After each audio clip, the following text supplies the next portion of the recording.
Hello dear viewers, আসসালামু আলাইকুম। আজ আপনাদের জন্য পারফেক্ট বিফ শামি কাবাব রেসিপি নিয়েছি, একটু অন্যরকম, একটু ভিন্নভাবে। আমার এই রেসিপিতে দুটি বিশেষত্ব আছে, আর তা হচ্ছে এক, ব্লেন্ডারে ব্লেন্ড করা এবং পাটায় পেশা ঝামেলা ছাড়াই পারফেক্ট শামি কাবাব, এবং এটা প্রতিটা বাইটে আপনার একদম বিফের আঁশগুলো পাবেন, এবং এটা খেতে যে এত মজা হয়েছে গাইস, কী বলবো। আর এই পারফেক্ট রেসিপি পেতে হলে ভিডিওটি না টেনে পুরো ভিডিওটা আপনাদের দেখতে হবে। তো চলুন মূল রেসিপিতে চলে যাই। এখানে আমি 1 কেজি পরিমাণে বিফ নিয়েছি, ছোটো ছোটো পিস করে ভালো মতো ধুয়ে পানি ঝরিয়ে নিয়েছি, এবং সাথে কিছুটা চর্বি নিয়েছি ময়েশ্চার আসার জন্য। 1 কাপ পরিমাণে ডাল ভালো মতো ধুয়ে নিয়েছি। এখন প্রেশার কুকারে গরুর গোস্তটা দিয়ে দেবো এবং ডাল দিয়ে দিচ্ছি 1 চা চামচ পরিমাণ আদা ও রসুনের পেস্ট। আদা ও রসুনটা একসাথে পেস্ট করেছি।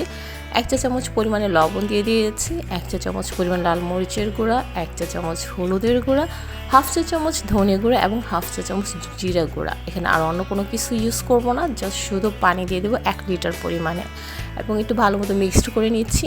মিক্স করে ঢাকনা দিয়ে ঢেকে একদম ভালোভাবে সেদ্ধ করে নিতে হবে, পুরোপুরি পানি শুকিয়ে যাওয়া পর্যন্ত।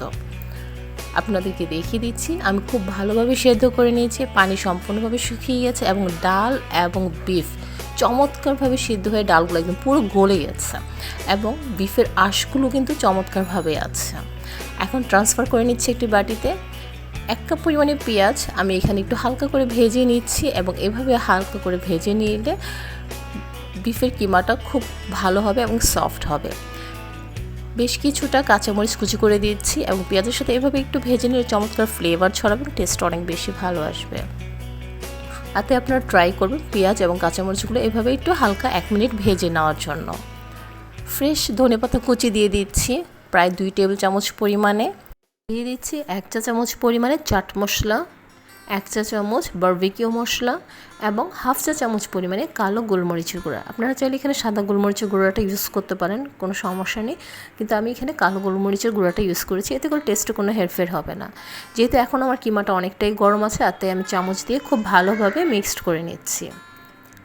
এখানে আমি 2টো ডিম নিয়েছি। সাদা অংশ থেকে কুসুমটাকে আমি আলাদাভাবে ট্রান্সফার করে নিচ্ছি, আর ঠিক এইভাবে সাদা অংশ থেকে কুসুমটাকে আপনারা আলাদা করে এই শামি কাবাবটা বানাবেন। পরবর্তী স্টেপ আমি দেখিয়ে দিচ্ছি কিভাবে কি করতে হবে। গাইস, আমার রেসিপি ফলো করে বাসায় আপনারা এভাবে শামি কাবাব বানিয়ে দেখেন, ইনশাআল্লাহ সবগুলো শামি কাবাব থেকে একটু টেস্ট ডিফারেন্ট হবে, এবং এটা খেতে খুবই ভালো লাগবে। এবং এতে বানাতে কিন্তু অনেক সহজ, এবং কষ্টটা অনেক কম হয়, কারণ এটা বাটাবাটির ঝামেলাও নয়, ব্লেন্ড করার ঝামেলাও নয়। জাস্ট হাত দিয়ে এইভাবে খুব চমৎকারভাবে মাখিয়ে আপনারা পারফেক্ট শামি কাবাবের খামিরটা বানিয়ে নিতে পারছেন। আর এটা এত ইজিলিভাবে হয়ে যায় গাইস, কী বলবো। খুব পারফেক্টভাবে আমার শামি কাবাবের কিমাটা মাখানো হয়ে গেছে। এখন হাতে একটু রান্নার তেল দিয়ে দিচ্ছি, তেল দিয়ে ভালো মতো মাখিয়ে এখন শামি কাবাবের পারফেক্ট শেপ দিয়ে নিতে হবে। এভাবে হাতে নিয়ে এভাবে একটু গোল গোল করে একটু চ্যাপটা করে শামি কাবাবের শেপ দিয়ে নিতে হবে। আপনারা দেখতে পাচ্ছেন আমি কিভাবে শেপ দিয়ে নিয়েছি। আপনারা আপনাদের পছন্দের সাইজ অনুযায়ী শামি কাবাবের শেপ দিয়ে নেবেন। ঠিক এইভাবে আমি একে একে সবগুলো প্রায় সেম সাইজে শামি কাবাবের শেপ দিয়ে নেব। আর এভাবে আপনারা বানিয়ে ডিপ ফ্রিজে ফ্রোজেন করে যখন এটা শক্ত হয়ে যাবে, তখন আপনারা একটা এয়ারটাইট কন্টেনারে অথবা জিপলকে ভরে আপনারা প্রায় 2 থেকে 3 মাস ধরে স্টক করে রেখে আপনারা এটা যখন ইচ্ছা তখন ভেজে খেতে পারেন। এখন আমি এই শামি কাবাবগুলো ডিমের সাদা অংশের মধ্যে এভাবে চুবিয়ে তারপর ভেজে নেব। আপনারা চাইলে ডিমের সাদা অংশের ভিতরে যদি না চুবিয়ে ডাইরেক্টলি শামি কাবাবটা ভাজেন তাহলে সেটাও হবে, কারণ সেটাও পারফেক্ট শামি কাবাব।